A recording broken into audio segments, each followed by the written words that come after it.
The temperature of the Earth has warmed and cooled for millions of years. But in just our lifetime, a remarkable warming of the Earth has taken place. Climatologists point to fossil fuels and carbon dioxide as the leading contributors. That human activity, gone unchecked, will accelerate warming, threatening more flash floods, droughts, hurricanes, and sea level rise.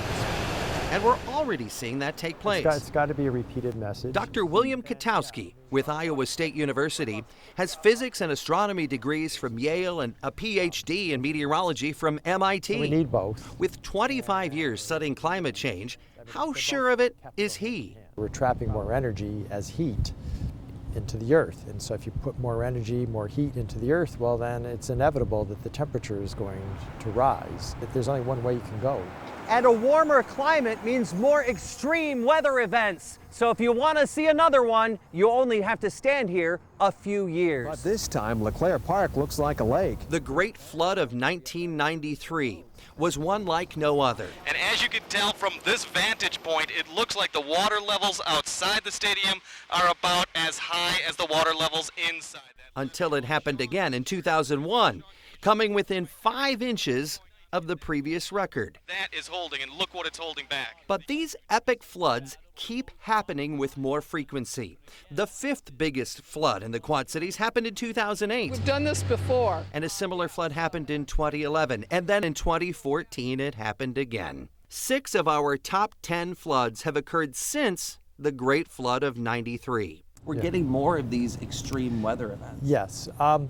And that's one thing you would expect to have happen, is the frequency of the extreme events would increase. In a month-long poll on WQAD.com, I asked if people believed global warming was happening. 79% were convinced, with 21% of those responding say they weren't sure. In order to understand why opinions differ so much, we went to Peoria, Illinois, to talk with Dr. Wendy Schwieger.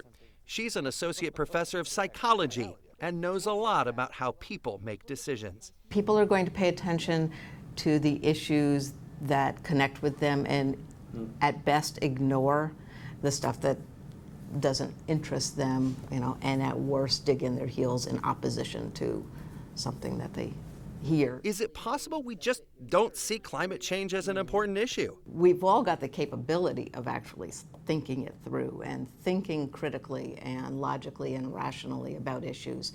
We just don't always take the time and the energy to do it. And for those who've come up with a steadfast conclusion, it's hard work to change your mind. And I think that in many ways we are used to just sort of sitting in our ivory tower and just saying, this is what's going to happen, and expecting everybody was just going to just accept it as basic fact, and not realizing that there are different constituencies, different perspectives people may have,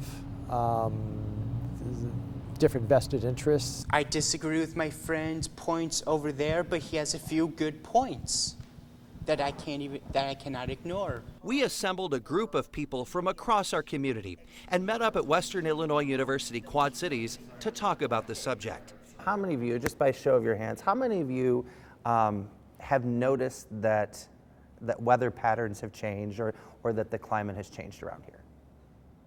So every one of you. I watch weather every night, and I have forever. And I watch the storms come across. And when you and I were probably younger, the storm came, and for 5 minutes you'd have wind and lightning, and you'd get a half an inch of rain.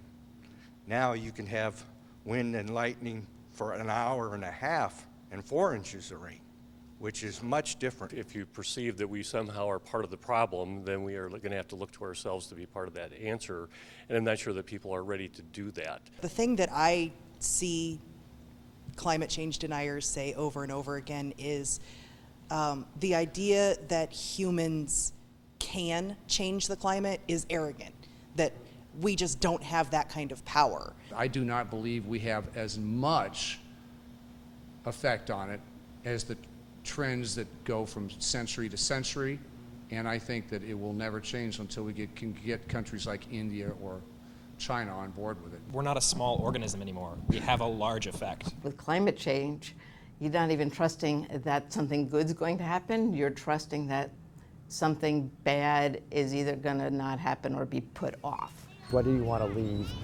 for your children to have? Because they're the ones who are going to really inherit the climate, however it changes. Understanding the world around us is hardly an easy thing to do. How many of you are willing to keep this conversation going beyond this conversation? Eric Sorensen, WQAD News 8.